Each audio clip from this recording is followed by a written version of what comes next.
Quadrant future take IPO.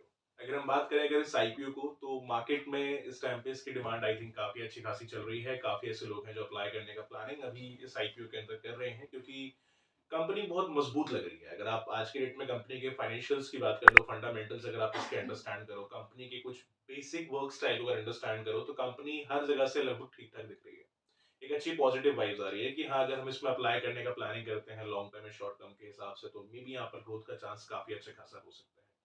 तो guys, आज हम रिव्यू करने वाले हैं सेम इसी आईपीओ को लेकर, किस तरीके से आईपीओ काम करने वाला है। कुछ हम बेसिक डिटेल के बारे में अंडरस्टैंड करेंगे इस आईपीओ को लेकर के, कि किस तरीके से बेसिकली आईपीओ भी काम करने वाला है।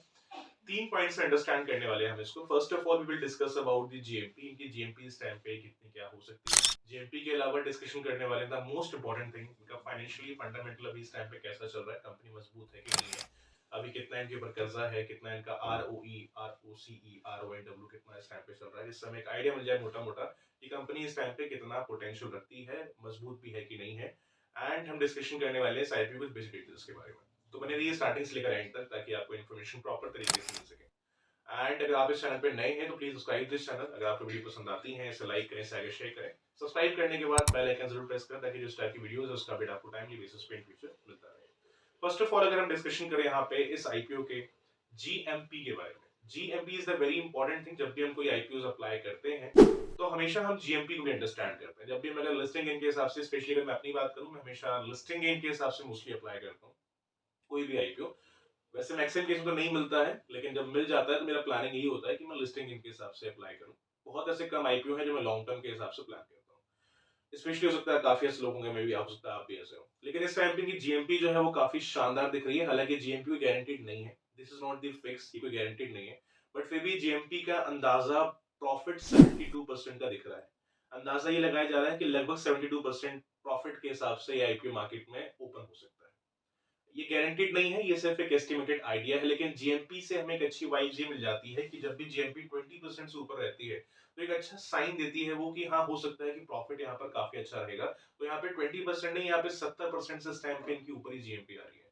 तो एक अच्छी पॉजिटिविटी यहाँ पे लगे कि इनका जीएमपी जो है इस टाइम पे काफी स्ट्रॉन्ग है। अगर मे बी इसी के हिसाब से अगर ओपन होता है लिस्टिंग के टाइम पे, तो आई थिंक काफी अच्छा ग्रोथ हम यहाँ से एक्सपेक्ट कर सकते हैं। वहीं अगर बात करें कंपनी के फाइनेंशियल्स के बारे में, कि कंपनी इस टाइम पे कितनी मजबूत है, नहीं है, कितना क्या डेप्थ वगैरह इनके ऊपर इस टाइम पे चल रहा है। अभी इनका जो एसेट्स है, अगर आप नॉर्मली चार्ट में अगर देखें तो पहले के मुकाबले इंक्रीज हुआ है, तो एसेट में ठीक ठाक बढ़ोतरी है। रेवेन्यू की बात करिए तो रेवेन्यू इनका गिरा हुआ है। अगर आप पहले के मुकाबले अब इनका रेवेन्यू चेक करेंगे तो गिरा है। This is the negative point, इसमें ये एक नेगेटिव लगा। रेवेन्यू के अलावा अगर हम प्रॉफिट की बात करें, तो जी प्रॉफिट भी माइनस में इनका गया है इस टाइम पे। मतलब इस टाइम पे कंपनी प्रॉफिट नहीं बना रही है। अगर आप 30 सितंबर 2024 तक के हिसाब से अगर देखोगे, तो माइनस यहाँ पे शो कर रहा है, क्योंकि पहले थोड़ा प्रॉफिट ठीक ठाक था, लेकिन अभी इस टाइम पे कोई खास कंपनी प्रॉफिट नहीं बना रही है, फिलहाल लॉस में ही चल रही है।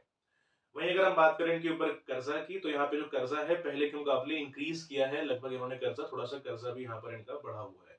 तो फाइनेंशियली यहाँ पर कंपनी को बहुत बेटर नहीं लगी है। लगभग एसेट्स ठीक ठाक है, पहले के मुकाबले बढ़े हैं। रेवेन्यू पहले के मुकाबले गिरा है, प्रॉफिट भी पहले के मुकाबले गिरा है। तो थोड़ा सा ये एक रॉन्ग संकेत इस फाइनेंशियल के अंदर दिखता है। वही अगर हम बात करें कंपनी कुछ फंडामेंटल्स की, फंडामेंटली में अगर देखो, आज के डेट में अगर देखा जाए तो कंपनी थोड़ी बहुत ठीक ठाक लगी है। किसी भी कंपनी का जो आरओई है, अगर मान लो 15-20% के अगर आसपास है या ज्यादा है, तो आई थिंक वो बेटर ही कहलाता है। और अभी जो इनका आरओई चल रहा है लगभग 33.41% के आसपास का इनका आरओई है, विच इज गुड, जो कि बताता है चलो कंपनी ठीक है एज अ फंडामेंटली। आरओसीई की बात करें, इस टाइम पे 26.12 का इनका आरओसीई है, जो कि अगर मिनिमम 20% के आसपास अगर आरओई अगर आरओसीई अगर रहे, तो वो काफी अच्छा माना जाता है। जो कि यहाँ पर अगर आप आरओसी अगर चेक करोगे तो लगभग 26% के आसपास है।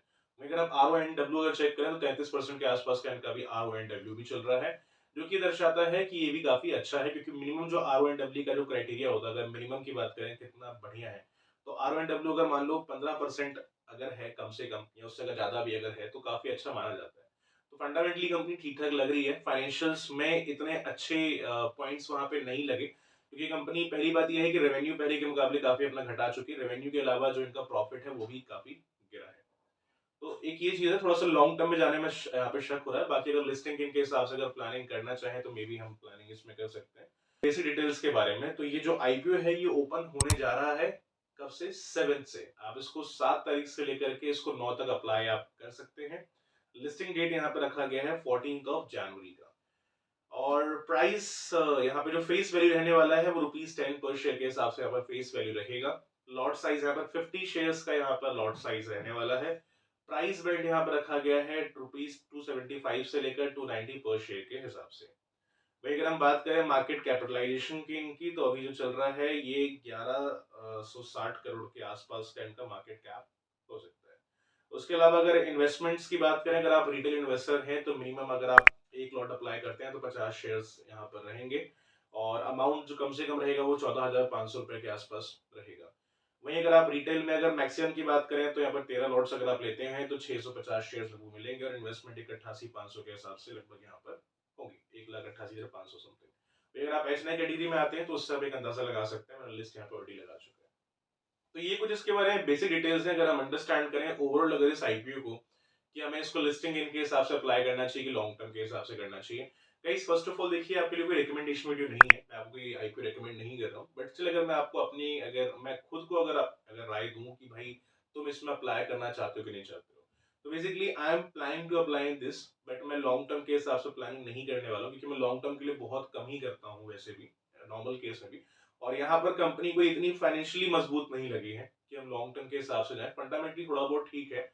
तो अगर हम इसमें अप्लाई करने का प्लान अभी मैं कर भी रहा हूँ उस टाइम पे, तो I will try to go for a listing in. मैं लिस्टिंग के हिसाब से प्लानिंग कर रहा हूँ यहाँ पे इन्वेस्ट करने का, बिकॉज जीएमपी ठीक ठाक दिख रही है, इन्वेस्टर्स की डिमांड इसमें काफी अच्छी खासी, लोग इसमें इन्वेस्टमेंट कर रहे हैं इस टाइम पे। तो मेरा प्लानिंग है जीएमपी के हिसाब से इसमें इन्वेस्टमेंट करने का। बाकी आपकी इसमें क्या राय है, आप इसमें अप्लाई कर रहे हैं कि नहीं कर रहे हैं, कमेंट में जरूर बताइएगा। और ये कोई आपके लिए रिकमेंडेशन वीडियो नहीं है, अगर फिर भी कुछ सवाल है अपना क्वेश्चन आप रेज कर सकते हैं, I will give the answer as soon as possible.